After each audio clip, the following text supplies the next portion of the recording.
a Maersk container vessel in the waters near Yemen on Sunday. Now, helicopters from the USS Eisenhower and the USS Gravely warships responded to an SOS call from the Maersk Hangzhou at about 6:30 local time.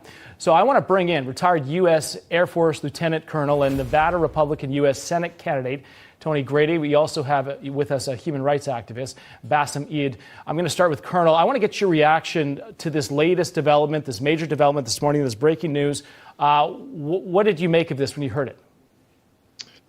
When I heard it, I realized that our U.S. Navy is doing, and first of all, thank you for having me on today, and Happy New Year to everybody. But when I heard this, the U.S. Navy is doing its job in terms of keeping open the sea lanes. A lot of people don't realize that that's one of the functions that our Navy needs to do to keep the sea lanes open so that the supply chain stays open. The United States has been suffering attacks that have been coming from those terrorists supported by Iran. So I see that in hearing this breaking news, they're going through their steps to make sure that the seas are open and that we don't allow terrorists to shut it down. With the U.S. now getting involved, at least more now with this attack, do you see that it's escalating? Is the situation going to now take a different turn? Well, I think the problem there is that we have weak leadership from the White House. We have a president that's very weak. He has shown that weakness in terms of negotiating with terrorists, which we don't do.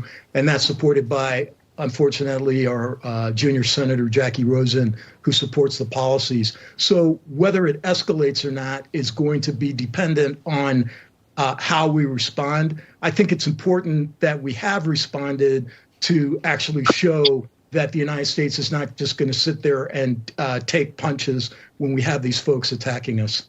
Bassem, I'll get to you in a minute. I just want to ask one more question here to the Colonel. Turning to the war in Ukraine, we saw reports from Ukraine that they launched a missile and drone attack against Russia.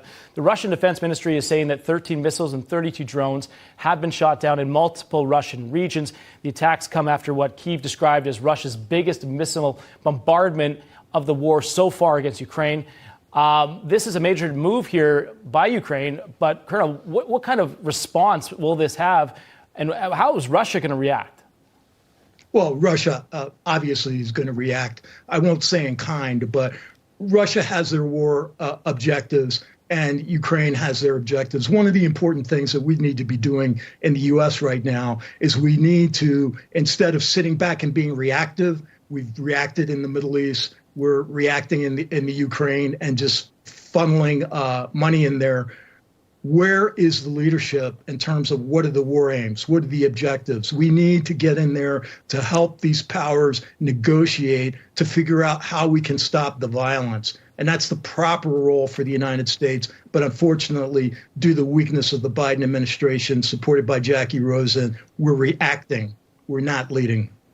Bassem, I'm going to switch to Israel here. Former Prime Minister Naftali Bennett wrote an op-ed in the Wall Street Journal. He outlined what he called Iran's 45-year brilliant strategy of funding, training, and arming terrorists.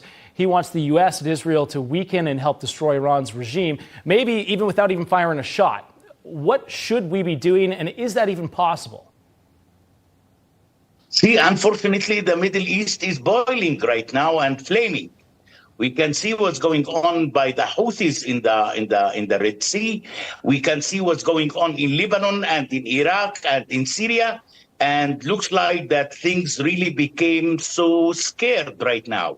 In my opinion, I think that Israel should have to get more and more support towards its war against the terrorist Hamas organization and the Islamic Jihad.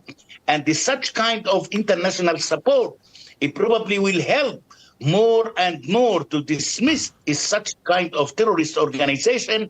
I think the only one right now in Gaza who is suffering are the civilians. And right now we need a huge international support in terms to erase the Hamas organization from the map in the Middle East. Great point. Well, we'll leave it there. Thank you so much. Happy New Year to you both, Lieutenant Colonel Tony Grady, as well as Bassem Eid. Thank you so much. Appreciate it. Happy New Year. Thank you. Thank you. Coming up, yet another state is trying to axe